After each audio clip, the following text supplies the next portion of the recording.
Көкжал қасқырды қуған дүрек тазы.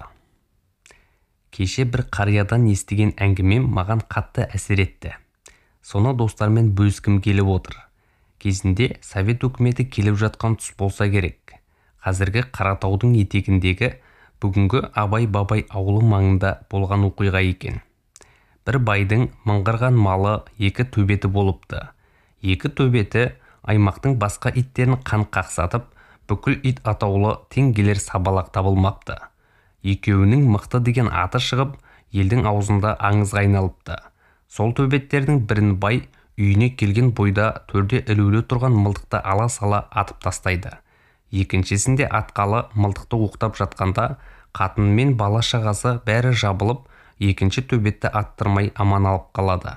Сондағы байдың ашуына тиген оқиға былай болыпты.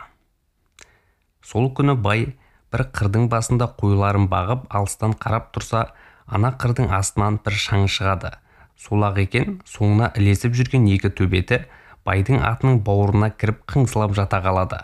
Байқап қараса, жаңағы шаңның артында бір көкжал қасқыр бұларға тіке беттеп қарсы шауып келеді екен. Содан екі төбет ығып тығылып қалады. Бірақ көкжал қасқыр аттылы байдың қасынан жан ұшыра өте шығады. Сөйтсе, артында оны жан алқымға алып бір дүрек тазы қуып келеді екен.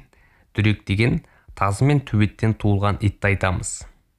Ал әлгі байдың екі төбеті сол қасқырдан қорқып кіретін ін таппай ат сауырына тығылғанымен артында қуып келе жатқан дүректі жабылып талай бастайды.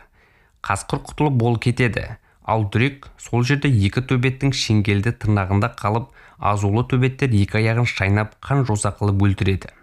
Байдың арашасына да пысқырмайды. Қорытынды сөз: бізде де небір ит-құсқа, қорқауларға қарсы тұрар дүректер, жігіттер бар, ел қорған. Бірақ соларды бағалай алмай, ішіміздегі иттерге талатып қойып қарап тұрамыз. Ал қорқаулар малымызды да, жанымызды да талап жатыр. Мәтін авторы Досай Кенжетай.